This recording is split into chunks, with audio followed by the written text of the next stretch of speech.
5.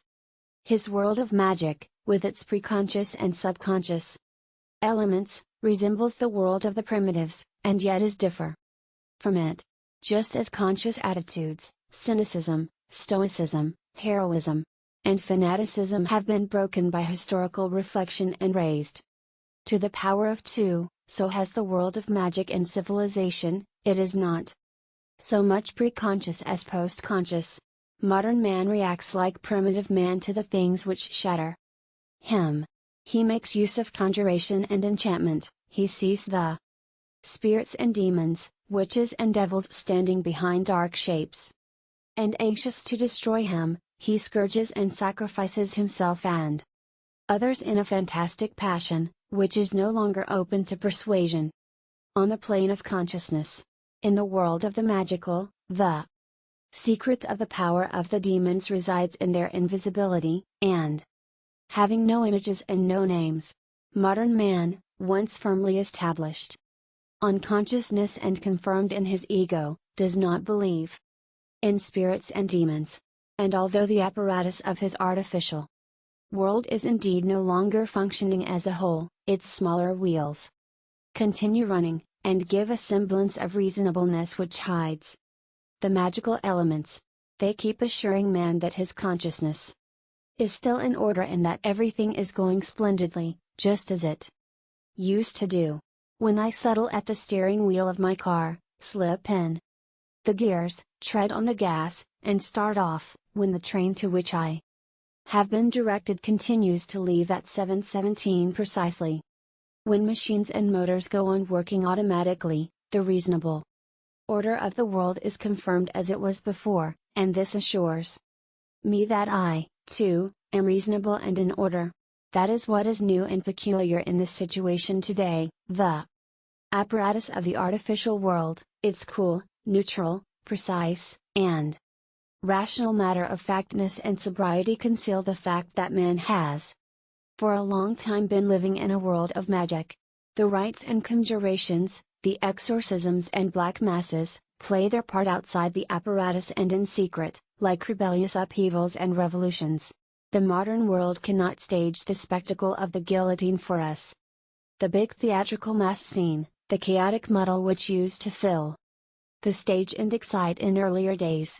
Men did not then live in a total world, entirely dependent upon it, and with no free space. They could therefore let loose their emotions with far less restraint, and stage fearful spectacles without millions being given over to destruction. But today the apparatus does not tolerate these emotions, either in the man or in the masses, because the 7:17 morning train must leave to time, otherwise the apparatus will be endangered and innumerable men's lives and happiness with it. Consequently the magical creates for itself a closed reserve, where it can rage at will. It passes off into darkness and thrives in secret. Man who comes into contact with it regards it as phantasmagorical. Once he has returned to the cool reasonableness of the apparatus of his artificial world, where the magical is not hidden and obscure, it obtains a cloak of reasonableness by the contribution and participation of the apparatus. As intermediary, the demonic element by which man is obsessed takes on a precise matter-of-factness and sobriety. Modern burnings of heretics are admirably arranged, the prosecutions of witches are technically sound, with chemical injections substituted for the old instruments of torture, and the pilgrimages of the flagellants, who are fitted out with the best of up-to-date automatic scourges, are excellently planned. The guillotine is irrational in its working. There are better technical instruments. One puts a man in at one end of a machine, and at the other end gets a standardized urn complete with inscription. The reasonableness of the apparatus is untouched, and men go on working to perfect it. It is only the spiritual attitude which has become magical. When the apparatus is switched on, all that happens has an air of reasonableness. When we hear of the flagellants' pilgrimages and jumping processions of the Middle Ages, read of earlier epidemics, popular riots, and revolutions, or contemplate the brightly colored pictures of early wars, we always see a chaotic medley of noise and shrieking, enthusiasm and despair, under the arch of a flaming sky. The magical emerges into sight, naked and untrammeled. Similar events today look entirely different, and seem quite sensible. The famous void of the modern battlefield, the automatism of the machinery of war, the matter-of-fact actions, and the sober way people die, have taken all the color out of war. Imagine how one of those flagellant's pilgrimages would look today. It would be carefully planned, the route settled, whip leaders and section commanders appointed, standardized scourges issued. The marching songs would be specially composed. Sanitary platoons would accompany the march, and so would press cars, radio cars, and film lorries. Everything down to the last detail would have been worked out in advance. As a result, all that happened would have such a sensible appearance, would be organized with such precision, and the masses themselves have such a disciplined appearance, that onlookers would quite forget what was really happening. It looks plumb crazy, yet there's method in it. The world of magic is characterized by the collective body being adapted to its surroundings and obsessed by it. In the secondary world of magic in which we are today, the characteristics are not easy to recognize. As a functionary of the collective body and a servant of the apparatus, the individual man still retains the concept of being a personality in himself. The apparatus has become a function to him, an instrument which deals sensibly with all it has to handle, and by virtue of its inherent functional reasonableness confers upon every task a priori a sense of reason. And to him the collective body is but an amorphous mass which, on his own ground, he keeps having to reintegrate anew, with the help of the apparatus, into the apparatus.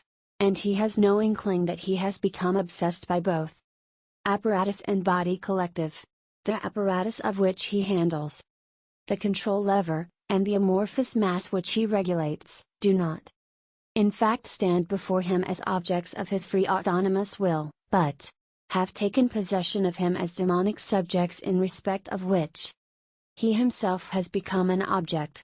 The immense forces disposed laterally in the apparatus itself, and the elemental forces active in the body collective, nowadays use man as a function of their self-realization. The horrible fact is that man, while he believes that he has before him a neutral apparatus and an amorphous masses objects, has passed into the zone of the magical, has been flooded with apparatus, energies, and collective hallucinations, and become an object confined to the demons who have long been in both and are today breaking out. The world of the magical is dominated by the anguish of the dark and sinister, the horror of the unexpected and dangerous, the perplexity of the ambivalent and obscure, by the haziness of the iridescent and the mutable, and finally by the enchantment of miracle and of curious omens, all of which may at any moment burst upon man out of his circumstantial world. Hence he must be constantly on the alert, straining all his senses, for life and death depend upon their proper functioning. In the world of the magical there is neither security nor certainty. Where everything is contained in everything else, and everything is conditioned by everything else, there is no room for any firm hold. In the place of the clear and definite opposite, there is a kind of altogether, each in each, and all through everybody else. The very fact that the world has no opposite, but is defined by the possibility of negation, is the source of anguish from which there is no escape, not even within the security of one's own four walls. Lore, the four walls have been conquered by the apparatus and the collective body. Anguish may sound through the telephone or echo through the loudspeaker. There are innumerable men in the West today who start convulsively whenever the doorbell rings, and who await with anguish the sound of the postman's approaching footsteps. Collective body and apparatus can now make many impossible demands on the individual. Anguish is breaking out from such depths of human nature that it is turning man into a pursued and hunted creature. Every 10th person in the West dies of anguish of heart which constricts the chest and stifles breathing. Man finds himself, as it were, in pincers which close upon him now from outside, now from within. If the circumstantial world of the collective body appears momentarily secure, there is no relief from strain. Metaphysical anguish rises from the depths of his being, concerning the inexorable drive towards old age, sickness, and death. Man enters the circumstantial world tense and alert with that wariness with which primitive man contemplates the world around him, for at any moment the unexpected and dangerous may happen. Having lost the grace of security, the world has become sinister. From the beginning the unexpected hid itself elementally behind the precision and regularity of the machine. The enormous forces stored within it kept destroying the walls of their prison and breaking into the security of the artificial world. Man secured his consciousness by incorporating all accidents into the numerical system, bringing them under an historic or statistical rhythm, and thus bringing them into the mechanism as a factor of insecurity. And this was never an unimportant factor, for even within the security of civilization, every 8th or 9th man dies violently under the mechanism. Multitudes are scarred, and we all maintain a constant alertness and tension. Through the crisis the unexpected, always latent in the apparatus, has become disturbingly apparent and increased. Elemental forces keep breaking through the asphalt covering of security. Risk and uncertainty can no longer be subordinated to the alternations of historical rhythm and the constancy of statistical probability, but have attained the demonic liberty of the incalculable, and penetrated the whole apparatus. Uncertainty also characterizes human encounters. They seem, indeed, to be a good deal easier than of old, but they are lacking in courtesy, and men watch each other tensely and cautiously, seeking the other fellow's weak spots. Primitive man lays his weapons aside, displays his empty palm or waves a green branch, in order create a neutral area for a meeting. The area for encounters today is neutralized a priori, but everyone enters it fully armed. People meet knowing that they want something from each other, and words only serve to prepare the sortie, to make a feint or set a snare. Tension which hangs over the collective body today is like a electrically charged thundercloud. There is as yet no apparatus capable of measuring tension, but no one who enters the collective body can escape it. It fills the big cities with demonic energies, speeding up human footsteps and giving men that hurried and hunted quality which seeks security by increasing the tempo of the machine. Closely akin to the unexpected is the mutable, chameleon-like. Man and his world vary their colors. It is not only the incessant changes of fashion and style, models and manners, appearances and opinions. The world of the magical is the world of dreams, where things and people melt into one another and are interchangeable. The secret force of the collective soul flows through all, insatiably, scrapping old forms and producing new ones, and whirling mankind into dreams of unlimited possibilities. Not only has the world been subjected during the last 200 or 300 years to steady change, modifying the framework of life to which man had been accustomed for thousands of years, but man himself has been the victim of the long-term change, and the tempo has been greatly increased during the last 100 years. When, by the concept of progress, man fitted it into the categories of consciousness, and believed it brought increasing benefit, he lacked the insight to perceive, in Solovyev's words, that notably accelerated progress is always a sign that the end is near. As a result of the crisis, the mutable has left the framework of historical development and concentrated itself in the fullness of the instant. It is no longer perceived, since there is a lack of fixed measuring rods and means of comparison. Man can no longer say how he is going to find the world, nor what kind of person he himself will be on the morrow. time and space have assumed a strange life, they shrivel or extend without perceptible rhythm. Man has to rediscover his circumstantial world daily, and test anew the people he meets, and is continually forced to change himself. Like a nocturnal tramp, he moves in constantly changing form through the dream landscape of his world. It would be deceptive to portray only the horrible aspects of the zone of the magical, with man caught in the wheels of the apparatus, or by the fangs of the collective body, when he will be quite pitilessly pulped and torn. He is also charged by apparatus and collective body with potencies and energies which lift him high above himself, into an intoxication where everything seems easy and the world is at his feet.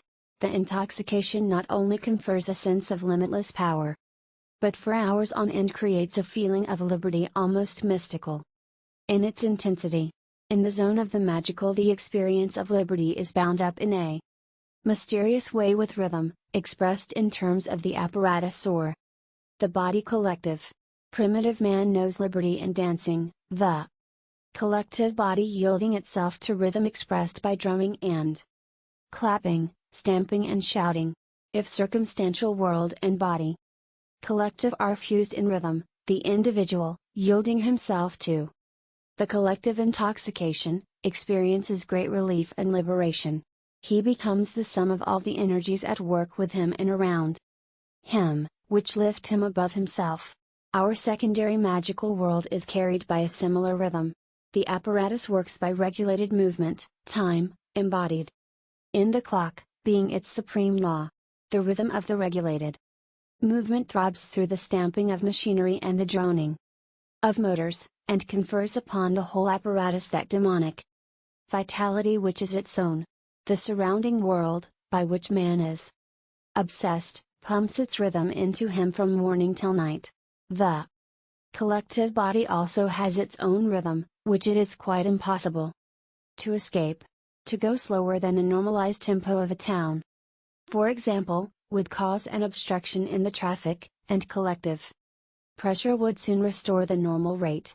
The closer apparatus and collective body grow to unity, the more united will be their rhythm, until the individual will be enslaved by it. He bears as eternal symbol of the bond the leather strap of a pocket watch or wristwatch which regulates his life. The feeling of the might and power of these energies, and the experience of his freedom, are his only when he subordinates himself to their rhythm and allows himself to be carried along by it. The intoxicating rhythm of dance music is always on tap, stuffed out with banal promises of love and happiness. With a stiff air of festivity, he dances to it in the evenings, increasing his relaxation with the dope in tobacco and drinks. But the characteristic rhythm of 20th century man is military. He experiences and celebrates his freedom as a political and national unit in the march rhythms of the collective body. Our grandfathers' individual exercise of balloting, or going on the grand tour, has given place to gigantic marches and demonstrations, joint convoys, and community tours, at which the community keeps together and marches together, and works up the assurance necessary for affirming its opinions and venturing into an alien world. When the rhythm of the apparatus coincides with that of the body collective, the intoxicating sense of power and might, and the experience of liberty, are at their height, reaching perfection in modern war. The rhythm of 1,000 tanks or airplanes, precisely disposed and attacking the enemy at top speed, provided with massive engines to spew out death and destruction, and behind or below the swift pace of endless columns of soldiers, borne forward by the same rhythm, the whole scene mounted and directed by the precision and reasonableness embodied in the apparatus. All this is without doubt the greatest experience of power, might, and liberty which Matt can have within the zone of the magical. Thereby he forgets the pitifulness of his existence and towers above himself, and thereby he rips down the wall between life and death, and hurtles enthusiastically into a darkness unlit by any wandering star. But whereas primitive preconscious man can maintain himself in This zone, decadent post-conscious man who has fallen back into it, can maintain himself in it only for a limited time. Apparatus and collective body need his strength in quick tempo, and then have no idea what to do with him other than slinging him aside. As opposed to the primitive's world of the magical, which constitutes a total ordering of things, where even ancestors are present and the aged enjoy authority, the secondary world of the magical, and here it shows its decadence, gives precedence to youth, devotes the sick to the beneficent hypodermic syringe and the aged to the poorhouse. Apparatus and body collective both claim in ever stronger measures the vitality of man, and the quota of men required for their long professional experience is decreasing. The hero of the collective body is the boxer, its idol the film goddess. The worlds of sport and the cinema are dominated by the present, the transitory. The wise old man is not found among our ideals today. The demand for vitality means advancing the prime of life, which is reached at about 25 in respect of sport and 35 for craftsmanship. From the age of 40 the process of scrapping begins, and at 45, the problem of human collapse drives a man to the fireside and his wife to the beauty parlor. The quota of men who have a great future behind them is constantly increasing. Have been people with lived lives spread like weeds over real life, the vitality of which keeps rising. This is the reverse side of intoxication, with its feeling of power and might and liberty. The dancing dervish, too, breaks down at the peak of his intoxication, and lies about like a squashed fruit. Here from the biological rises the frontier of the world of the magical, set by physical and psychical collapse. 6. The crisis has aggravated all these phenomena because it has strengthened the unity of apparatus and collective body. In face of the alien and sinister thrusting against him, no longer capable of inclusion in the old categories of consciousness, man flees into his shell and endeavors to perfect it and make it secure. And all the isms, too, begin working, despite the constant and manifest contradictions between them, towards the same end of uniting apparatus and collective body. They can be distinguished by their approach from the direction of the apparatus or of the collective body. Industrialism and capitalism, both leagued with science, work for the perfecting of the apparatus. Socialism and communism, leagued with the science of history, work for the perfecting of the collective body, and seek to enforce its unity. And in this swiftly coalescing unity powerful, universal and human energies are being released and aggregated. They are supposed to stem the crisis, but they only contribute to it. For the shell of technical civilization which they seek to perfect bears the crisis within itself, and the new powerful energies only serve to make the wheels rotate faster and add to the threat of explosion. From within, it is precisely the isms which in the meantime have been transmuted and have assumed a demonic quality, accelerating the stampede into the zone of the magical, that becomes clear in surveying the development. The essence of industrialism consisted until quite lately in a condensation of material and power to a degree not known in nature. Fire, water, air, and earth were subjected to an ever more potent process of condensation and intermixing, displayed most clearly in the development of the two factors which remain among the chief pillars of the apparatus, coal and iron. In prehistory, antiquity, and the Middle Ages smelting was known. Low blast furnaces of clay and stone were filled with ore and charcoal, and their fire was blown up by natural drought or hand-activated bellows. This produced the bloom, the lump of iron interpenetrated by slag, which was turned into iron and steel by repeated heating and hammering. A tendency towards condensation is already shown in the transformation of the wood into charcoal, the compression of the air in the bellows, and the artificial mixing of these compressed elements. But the process remained relatively stable for 1,000 years. It was only towards the end of the Middle Ages that the four elements were more powerfully condensed. Water power was included, permitting the use of larger bellows and, by the 15th century, of tall, walled, composite furnaces, and these, by better application of the heat, produce liquid iron. New conjunction of compressed water with compressed air drove the iron foundries from the forest heights so rich in raw material down into the river valleys, where they remain generally unchanged until the middle of the 18th century. A further condensation ensued after European timber had shriveled away and coal was substituted. It proved possible to condense this already compressed wood into coke, and thus to increase the fire intensity. This not only led to enormously increased production, but the product was condensed.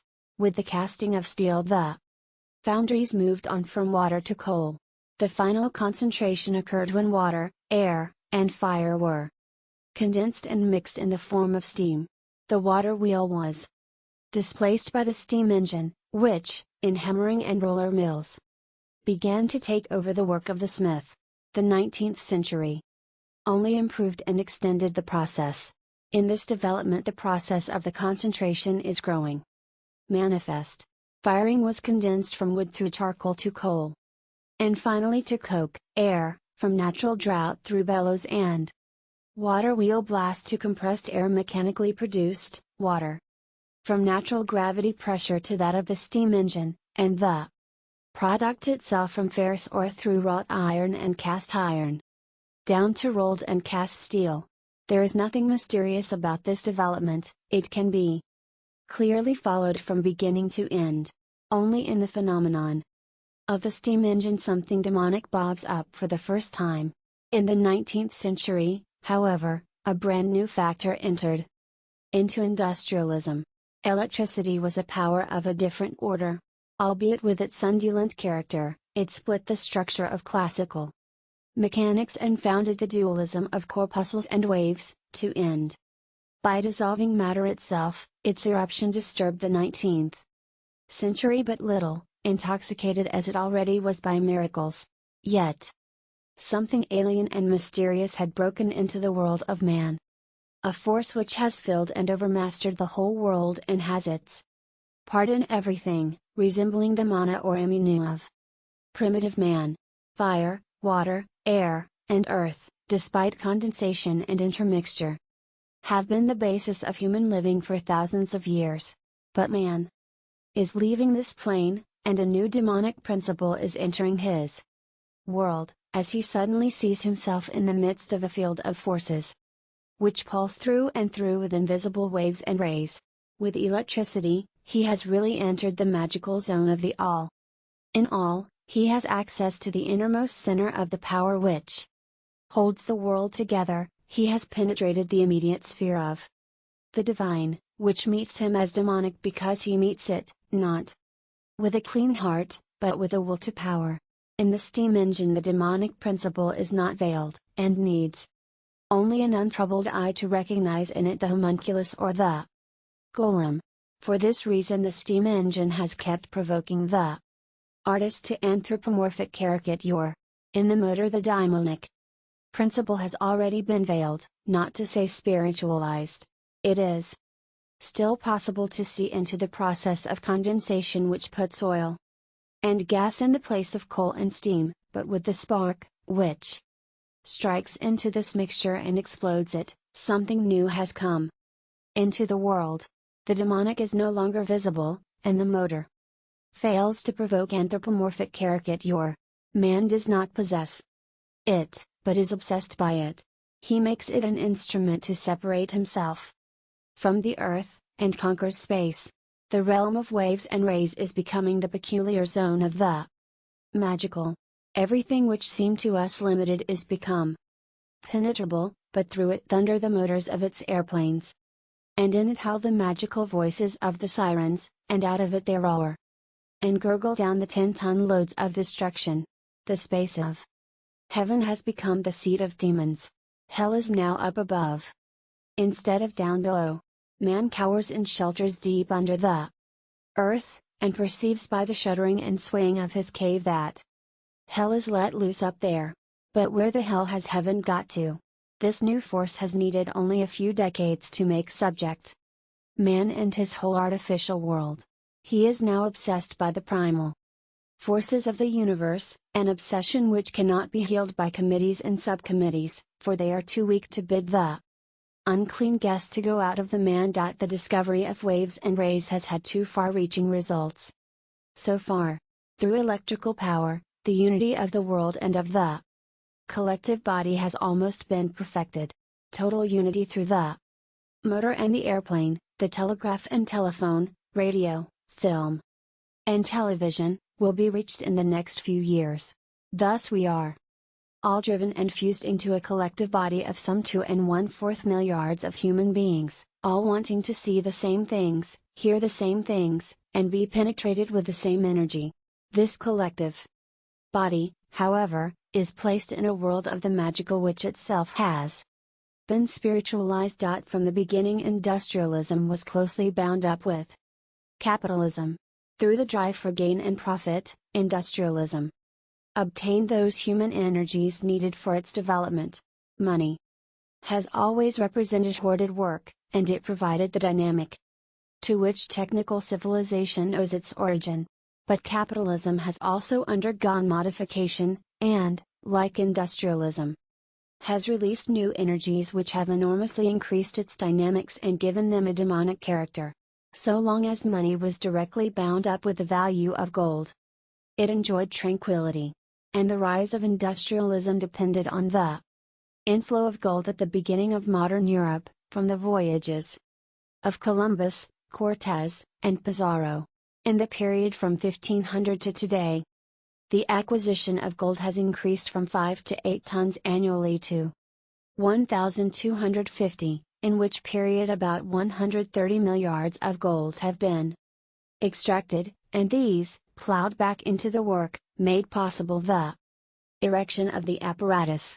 Gold did not only bring new energies to the modern era, it conferred a glitter of security, which made man's life on the worldly side appear sensible. This glitter has been removed by the crisis. In its flight from insecurity during the last decades, gold has become the most mobile of values and most restless of wanderers.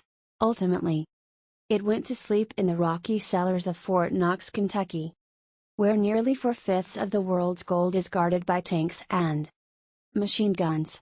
It is not without irony that while the world's gold mines work feverishly to extract gold, the product is sunk deep in the earth again. With the flight of gold, the liberation of money began, bit by bit. Along the path of currency collapse, one country after another released itself from the gold standard, and a new and potent urge came into the world, because money, no longer based upon the dormant value of gold, could be directly bound up with labor. Labor thus began to displace gold as the support of money, into the place of a dormant value representing labor stored up, and capable of being converted back into labor. Labor has turned into an absolute value. Money is no longer created out of gold, to be converted into labor. But it is labor out of which money is created, not to be converted into gold and thus come to rest, but in order to be converted back into labor and thus create new money. Since labor as pure movement and dynamics is diametrically opposed to the dormant energy of gold, money has burst in on the dynamics of labor and taken away from it every chance of settling down. It is incessantly rising and passing away, and maintains its value only so long as it goes on working. During the alternation between gold and labor and the substitution of the latter for the former, not only money but also man has been deprived of the possibility of settling down and enjoying what he has. The apparatus and the collective body take care that the possibility of acquiring durable values grows steadily less, thus driving man into the dynamics of the moment and the permanence of the most intense labor, pressed to work ever quicker by the instruments of mensuration and the conveyor belt. Man has long been working for work's sake and as slave of the apparatus, without a chance to garner up the fruit of his work. Industrialism and capitalism have released enormous energies and unchained mighty demons, which are put into action separately and jointly for the speedier completion and perfecting of the apparatus, to achieve which all conceivable powers are claimed in the body. Communal is incorporating men within the apparatus by every means, up to and including direct compulsion, because socialism and communism oppose this overpowering of man by the apparatus, and start from the assumption that the apparatus exists for man and should be controlled by the community. They appear as the very antithesis of the above-isms. When socialism began to organize, in the 19th century, the worker was the special victim of a course of development which fostered a limited individuality and freedom, as earlier cultures had done, by basing itself on the toil of an exploited class. Naturally, the liberal theories of the 19th century did not say that, but they represented an unsecured draft on the future, while practice still conformed to the exploitation of the Fourth Estate. The Fourth Estate had been experiencing the results of the apparatus at a time when the other estates were still intoxicated by its possibilities. The Fourth Estate made the railways and motor cars, with which other people drive to Nice and St. Moritz. It has slipped into the apparatus, and been incorporated, conditioned, and exploited.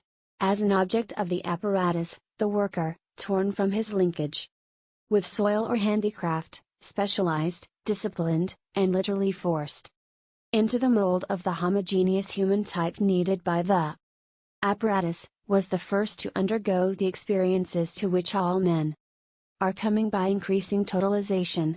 Through the priority of his experiences and sufferings, he is becoming the representative human type of our age, and shows mankind's way of coming to terms with the apparatus. His position in the apparatus has welded him to the collective body.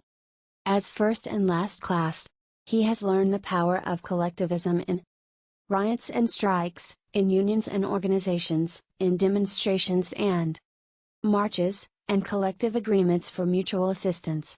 In him, the body collective, which made and had to make the apparatus out of men, has for the first time become conscious of its own nature. Having a basis in anthropology, and with the living example of the martyr before it, it came to terms with history and assumed possession of the eschatological Christian ideas, without offering any clear picture of man's nature or tasks. It was the practical dynamics of these ideas which formed the basis of socialism. It is the tragedy of socialism that despite its opposition to the abuses of industrialism and capitalism, it is nonetheless polarically bound up with them, that is to say, it tends towards leveling out and a fusion. Its opposition is only apparent because it is unable to oppose itself to the apparatus, having been itself formed and conditioned by the collective body. The apparatus is working to subject the collective body and fuse it with itself, as the only way it can function. Socialism opposes the overpowering of humanity, but to prevail it uses the weapon of the collective body, organizes, disciplines, on lines men up uniformly to capture the apparatus and hand it over to the collective body. It is thus working in the same direction and towards the same end as the apparatus itself. The difference in goals only had reality in the 19th century, when the collective body overmastered by the apparatus was a revolutionary minority. In the totalization of the 20th century, however, it is becoming a matter of indifference to the individual, his fate and his freedom, which functionaries of the collective body sit in the key positions of the apparatus and pull the manipulative levers, or which isms they belong to and what ideologies and utopias they have as their Sunday best.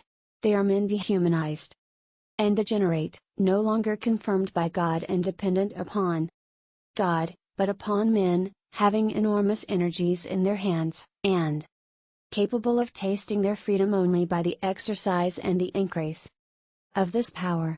The isms are only apparently in conflict, in reality they keep playing ball with each other. Industrialism and capitalism work to perfect the apparatus, and to achieve this need the complete incorporation and fusion of the collective body. Socialism and communism are at work unifying the collective body in order to conquer the apparatus and bring it into their possession. And thus apparatus and body collective keep growing up from both sides, and the individual is squeezed in the jaws of an enormous vice. He fights in ever more hopeless fight for inner independence and freedom, above all for the totality of his being, whether from inclination or interest. He joins one or other of the isms, and begins fighting and marching, and advances blindly and unconsciously into even greater compulsion. Thus emerges the world of the magical into which we have passed and are living, a world swiftly approaching its goal. In it the ism also varies its character, and leaves the plane of consciousness, where it sought wrongly to maintain itself, and returns to the abyss of the human soul where it took its rise. It thus becomes a myth, a prototype, no longer formed by thought and speculation to an ideology and turned into something abstract, but presenting itself as a demonically vital structure. In the myth, man's primitive emotion is condensed, and the collective unconscious finds satisfaction, inaccessible to rational considerations, but subject to its own laws, which are those of totem and taboo. Mythical living figures float up ghost-like through the zone of the magical with a sinister vitality of their own. These mythical figures have always existed, because the collective unconscious can only present itself in images and not in logical abstractions. For that reason every age has had its demons, whether manifested as heretics, witches, enchanters, aristocrats, Jesuits, or whatever the form might be. The modern world is inhabited by the demons of Bolsheviks and fascists, Freemasons and Jews, capitalists and junkers, bourgeois and workers, who assume ever firmer shape and look down upon us from innumerable posters.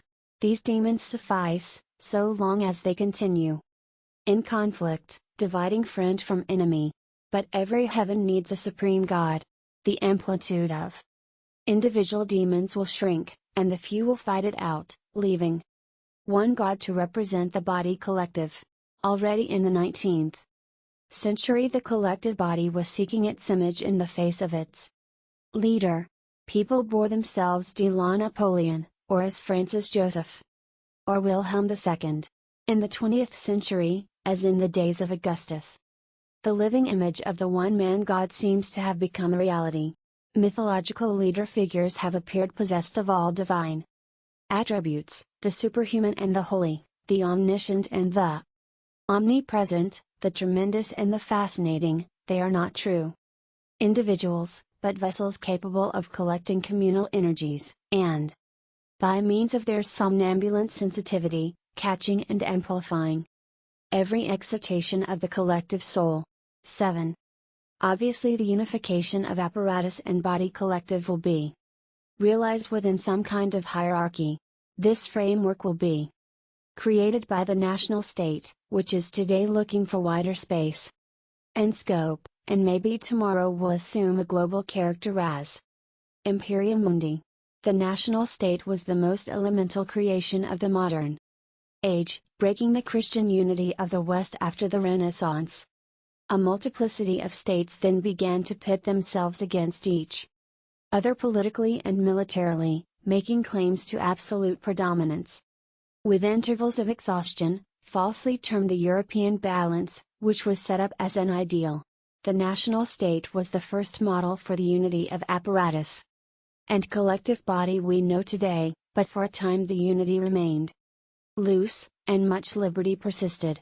Theoretically, the state did not dare to release itself from a higher authority, or dedicate itself wholly to the realities of this world. Even Machiavelli emphasized the precedence of religion. The state was founded by the grace of God, and most citizens were at the peasant stage, and their lives were bound up with the seasonal changes, intellectual and natural. Freedom were strengthened by a pluralism of social forces, which were able to develop in relative independence. Until the 20th century, external or internal crises were brief, and the state, or later, the nation, promptly fell back into the pluralism of its variegated and contradictory forces. Certainly, the national state is from the very beginning activated by the internal forces which thrust up from below, as the collective body tries to gain control of the apparatus, and downwards from above, as the apparatus endeavors to modify and subject the collective body to itself. They find expression in the concepts of parliamentarism and absolutism, which work from different directions to secure the unification of apparatus and of collective body. The play between them fills the modern European epoch, and in the course of it apparatus and collective body are growing closer together. And the structure of the national state is being condensed in the fires of wars and revolutions, which transitorily secure collective unity, while play after the historical model continues on the political stage. Developments conditioning our position today are taking place in the dark. Little is said about important modifications, they are proceeding completely out of sight, conditioned by the fact that with the increase of security man believes he finds in the national state, the authority which is from above is beginning to fade out. The living reality of the personal God becomes an hypothesis, and the national state can, like natural science, completely reject it after setting the collective body in his place with the dictum all power proceeds from the people. When authority goes, the freedom it conferred goes with it, for authority and freedom are as indissolubly bound together as are power and servitude. Once the national state is firmly based on the sole reality of the material world, life is enormously reduced and every individual is encompassed by absolutism. It is only now that industrialism is beginning to conquer natural creation and set the apparatus of technical civilization in its place, thus bringing man to complete dependence on the new artificial apparatus. At the same time the pluralism of social forces is being transformed. Each is beginning to claim absoluteness and seeking to grasp and incorporate the collective body in the national state. Thus a series of secondary states arises and the state breaks finally into two hostile camps, aligned with capitalism on the one hand, and socialism or communism on the other. The state endeavors to maintain itself, on the strength of an authority which it no longer possesses, by mediating between the two great social camps, and in this vain endeavor makes clear to itself and others how void of authority it has become. It essays this with the might of its apparatus and grasps at dictatorship, which it justifies by the famous plea of Donoso Cortés. TT is a question not of a choice between freedom and dictatorship, but of a choice between the dictatorship of destruction and the dictatorship of government. I plump for the dictatorship of government, because it is not so oppressive or damaging. It is furthermore a question of choosing between dictatorship from below and dictatorship from above. I choose the latter because it comes from cleaner and brighter regions. And finally, it is a question of choosing between the dictatorship of the dagger and the dictatorship of the saber. I choose the saber, because it is more honorable, able, Catholic policy in Donoso Cortés' speeches. But dictatorship is a force of the material world, it cannot of itself create any authority, and can therefore be displaced by any stronger material force that emerges. In order to maintain itself, the state ends by conducting the opposing forces active within it to that ism which served as its foundation, namely nationalism. And, leading them into the wider span of the world, seeks to combine them together in imperialism, in order finally to cast the whole thing back into the furnace of war and revolution, this time, the world war and the world revolution, to fuse it all together in the total state as a new demonic structure in the world. The total state rises up suddenly out of the reality of the 20th century, as it were out of molten metal, and dominates it. This molten spouting occurred so swiftly that human consciousness thinking in the old categories and working with the old concepts, has not yet recovered from its surprise. A year after the end of the Second World War, that Nestor of German historians, Friedrich Meinecke, said that the age's great goal and purpose of tendency is to fuse together into one the national and the socialistic movements. Friedrich Meinecke, The Road into Catastrophe. A glance at the world of today shows us numerous examples of thesis. But the total state is not only a power to fuse nationalism and socialism, but arises from total unity of apparatus and collective body. In it all the isms of the shell and apparatus, nationalism, industrialism, and capitalism, and the isms of the collective body, parliamentarism, socialism, and communism, flow together. The total state is the final and perfected realization of the body collective, completely adapted to its circumjacent world. It thus sets the individual in the world of the magical par excellence. If this state were only the chance structure of a peculiar constellation of political powers, it would count as a mere episode in world history. But it arises compulsorily from post-Renaissance developments. What are the results of the Second World War? Nationalism continues to exist as it did before, industrialism stretches out more potently than before, and capitalism is mobilizing its dormant reserves. The apparatus continues to grow incessantly and irresistibly and drives the collective body into itself.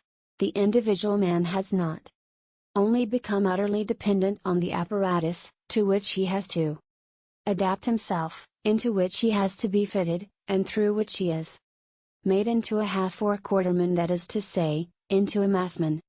But he is also completely and totally dependent on the body collective, equalized, ingested, quartered, and turned into a massman, because it is the collective body alone which gives him the chance to conquer the apparatus. So long as he is working in the apparatus, which is 8 hours every day, he is taking care to see that the collective body shall be adapted to the apparatus and subjected to it. Outside of those 8 hours, however, he is fighting to see that the collective body occupies the apparatus and takes possession of it.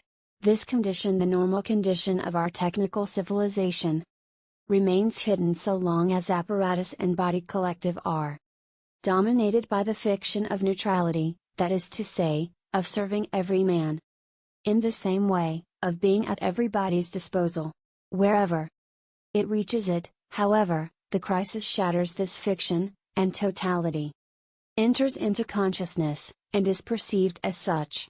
The fiction is destroyed when the collective body breaks with the principle of equality and seeks to found an hierarchical order. It is the tragedy of the collective body, that having taken the place of God, it cannot escape this destiny. It made its appearance with the thesis of the equality of all men, whom it desired to bring to self-fulfillment, and it was able to maintain itself so long as it could oppose the substance of the existing authority. When that has vanished, inequality develops rankly into a new material hierarchy, with the man God at its head and the individual eating out his heart in servility. In the total state, all the existing tendencies come to perfection. Now for the first time the apparatus can work at top speed, being wholly served by the collective body.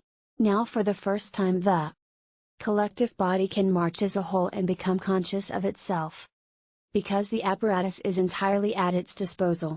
Now for the first time the same rhythms pulsate through apparatus and body collective, dominating each individual day and night.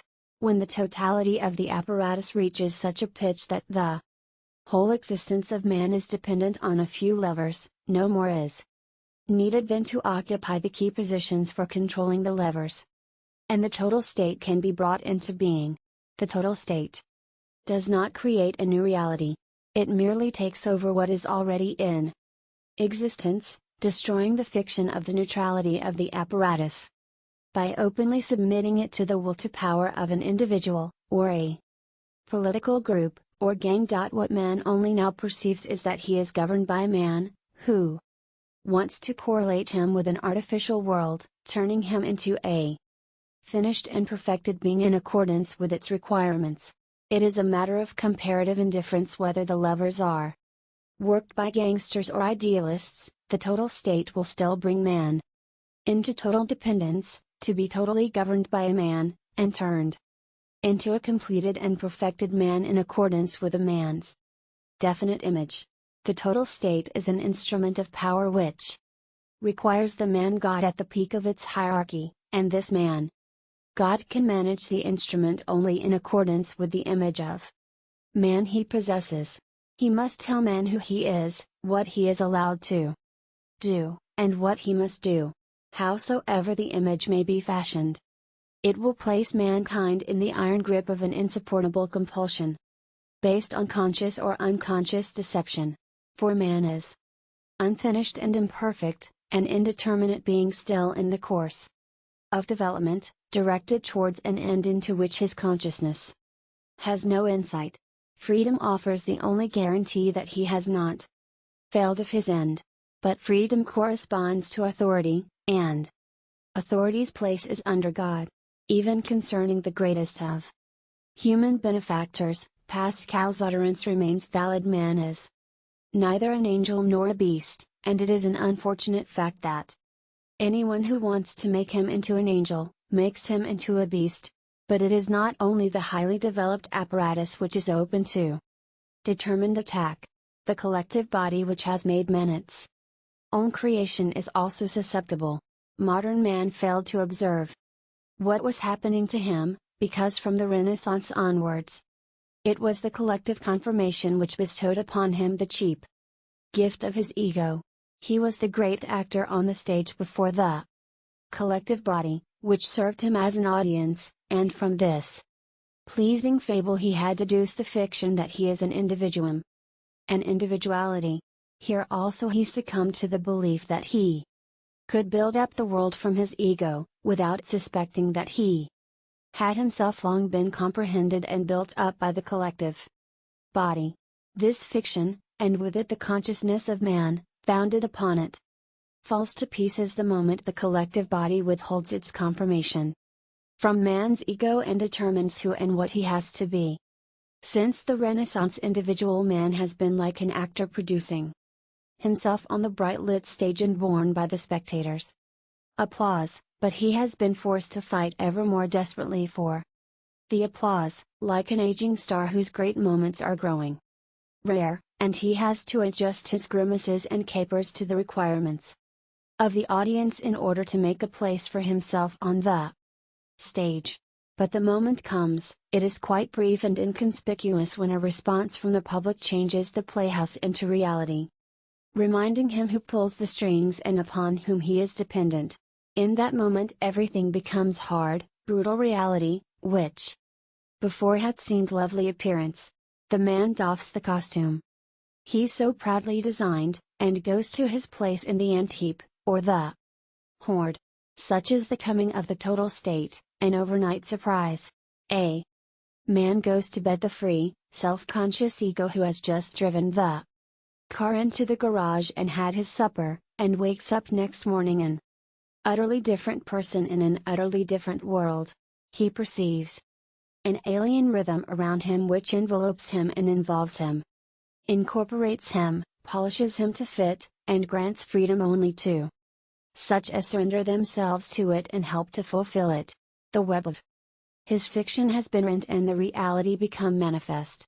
And the satanic thing about the process is that only then does everything begin to make sense. For it was precisely the neutrality of the apparatus which seemed so senseless to a man who lived by consciousness alone, and had therefore long been an empty fiction, having lost his own reality in a crowd of possibilities. For a long time in unconscious despair he had been searching the outer world for some counter-presence opposite which might tell him who he was and to what end he was living. And he found, both in the apparatus and the body collective, a number of opposites which appeared to give the needed confirmation, but their confirmation did not fill up the emptiness which he experienced in moments of pause and quiet.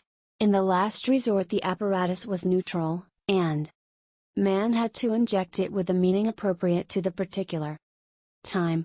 There was no meaning for the whole, just because the apparatus had only a functional value. And in the last resort, the collective body was also meaningless. Man could only get out of it and receive from it as confirmation, precisely what he had put into it.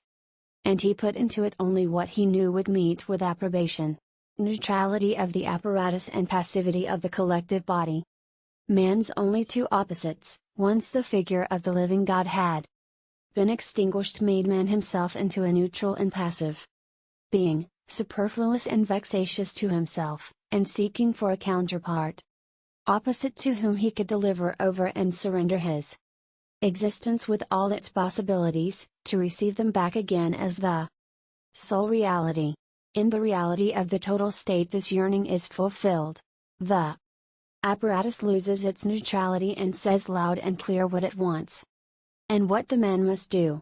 The collective body loses its passiveness, and of its own volition confers on man the order and the cordon and aiguillettes of its authentication.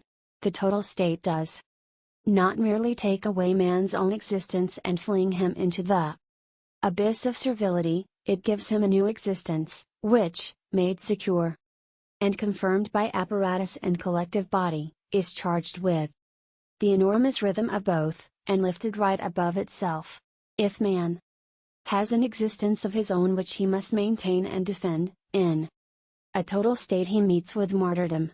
If he no longer has such an existence, he experiences rebirth in the intoxication of the new world, the renovation and the vita nuova, the gift of a reality which frees him from the torturing boredom of representing nothing more than possibilities. Humanism is too weak to meet the totalitarian danger, for the total state only grows up out of humanism's decadence. It is the final stage of its development, it is but in humanism itself.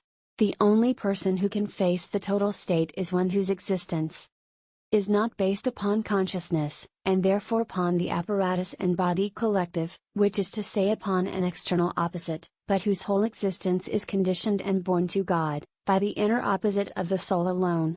For only that matter is possessed of a basis of existence independent equally of the apparatus and the collective body, and can freely voice his yea-nay. Totality must therefore shackle all peoples who have lost their inner opposite and in whom the image of the living God has lost its whole representative validity. There may be many enemies of the total state, but they are no dangerous if they advance against it on the ground of any ism. Even though they suffer martyrdom within it, or meet the horror as its bombing outside. Totality, as soon as it has attained realization anywhere, is extremely infectious. It forces its opponent willy-nilly to adopt the same means in order to hold out against it. Drags him down to its own level. Because it arises out of the unit of the apparatus and the collective body, it forces its opponent to release and set in action similar forces. It thus speeds up the genera process in the direction of totality, and releases energies and passion, which are totalitarian in form. Only from religion can strength be obtained to abstain from using the same means. Changing the words a little, we can say of totality what Demeter said in his day of revolution: the opponent of totality must not be some sort of totality of an opposite kind, but someone who is himself opposed to totality. The opponent of totality can only be an individual who is based upon God. There is no other possible way of opposition. The secret of totality consists in putting man into a great organization, where each of his steps is calculated and predetermined and each of his thoughts prescribed and fixed. In this organization, everything, past, present, and future is included in the calculation. The man of our late stage of civilization who, among all the possibilities of his ego, has long ago lost the reality of his existence, and now lacks the security of culture and the certainty of consciousness, and has thus fallen ever deeper into anguish, experiences this organization into which the unity of apparatus and body collective have struck him, as a new world. He is secure in it, he is certain in himself, he has been relieved and liberated from anguish. It is a world in which the freedom of the void dominates. For there are two ways in which man can live a life of liberty: that of authority and that of totality. These paths are diametrically opposed to each other, just as authority and totality themselves are. Both secure the existence of man and grant him liberty. Under authority man receives freedom of his whole being, the realized and the unrealized, the conscious and the unconscious, all of which he needs as he develops from what he is into a transformed self. Under totality man receives liberty only as a completed being, who is taken out of his developmental process and cut off from his goal, and thus liberated from transformation, but to whom, therefore, and this is the demonic power of totality, completion and perfection are mirrored as present actuality. The strength of totality resides in its condensing the moment and conferring reality upon it, its weakness in man's being unable to free himself from his natural being and his destiny. The liberty of totality is therefore the empty freedom of intoxication, to which anguish escapes. It is a freedom from something, and it leads man compulsorily into the reality of nothingness. That is to say, into despair, where his nature is reconstituted again. In the liberty of totality man desires to get away, and for that reason he ducks into the collective body. In the freedom of authority man wishes to come to himself, and therefore takes the road to God. To experience liberty, man can go down or up, and it seems to be his destiny in late civilizations to go down in order to find the road upwards again, and to speak in contemporary terms, that revolution and religion, totality and authority, the Caesar and the Savior, freedom from and freedom to comma, are the opposite extremes, yet on another plane and in another realm they are secretly linked, and totality is thus the dark way through which man finds his way back to authority. 8. Because the secondary world of the magical is artificial, because its collective body is not a living organism but an organization, and because its circumstantial world is not the creation of nature but an artificial apparatus having no balance in itself and getting no power out of itself, it has need of an opposite, a counterpart from which to separate itself and generate the power to maintain itself, in order to guarantee the powers which exist out of itself and the tranquility which is based upon itself. It cannot develop in the direction of being free to such and such, but can delimit itself and acquire stature only by being free from such and such, that is to say, it can maintain itself, and this is the satanic aspect of its nature, only by means of something negative. The supreme example of this is the usurpation by the collective body of the place of God, so that it began to develop in inverse proportion as the figure of the living God faded out. Indeed, one might assume that it gained power to maintain itself out of a continuous and increasing negation of God, and that totality is developing from the disintegration and destruction of authority. As, however, the secondary man of the magical has lost primitive man's faculty for trafficking with the invisible and intangible, recognizing them only as provided by the body collective through the technical expedients of television, wireless, telephone, and what have you, he is quite unable to conceive of God as the invisible and intangible, but must see Him living and tangible in order to be able to deny Him, annihilate Him, and thus manifest his own reality. Totalitarian man finds the visible and tangible figure of the authority he destroys in the other man, who is made responsible for everything evil in the world. Against the other man the collective bodies join and close together, against the other man all the powers of the apparatus are put into action. The other man is excluded from apparatus and body collective and handed over to be annihilated. Out there, the phenomena of banishment and outlawry and proscription are as actual today as in the magical world of the primitive. The other man is no longer an individual human being, for the body collective has no knowledge of individual men, but only of men in their collective correlation. The other man means the other race, the other nation, the other class, and the other tribe. The other race is the yellow peril and the black peril and the red danger and the Jewish danger, it is the dominance of the white race, it is white man, the blonde beast, the tiger man. The other nation is the peoples and states wholesale and retail, it is big power politics. Or the politics of cabinets and conferences and alliances and pacts.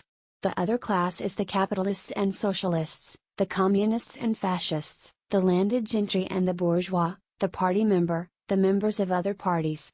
In fine, the other man is the vast all against all scrap, which would ensue should the collective body disintegrate. The other man is the guilty party, that is, a collective body is charged with collective guilt. Whole peoples must therefore be penalized, races must be extirpated, the fascist must be annihilated, and the Bolshevik removed. For the individual man is no longer an individual man, but a member of his kraal. Once more we have tribal vengeance, with individual man footing the bill for his entire nation or race. The other man first rises to his true demonic stature when crisis envelopes the world, for he then becomes causative. It is really the other man who is guilty of the crisis, and to clean everything up it is necessary to settle up with him. Here there is absolutely no difference between our conception of causation and that of the primitive. We live in exactly the same kind of world where occult powers are present everywhere, and constantly in action. Within the framework of the collective body, total settling up with the other man means man's total settling up with his own self, while at the same time he denies and destroys himself as being what he is. He liberates energies and directs them against himself, he exerts every means of power at his command as a gigantic flail against himself. He has become a being obsessed, that wandereth in the darkness and knoweth not whither he goeth, for the darkness hath blinded his eyes. In the other man he meets himself as the man God which he has made out of himself, but he does not meet authority, totality. Founded by the man God can find no other expedient for getting its own self confirmed than that of calling itself to reckoning, and thereby committing suicide.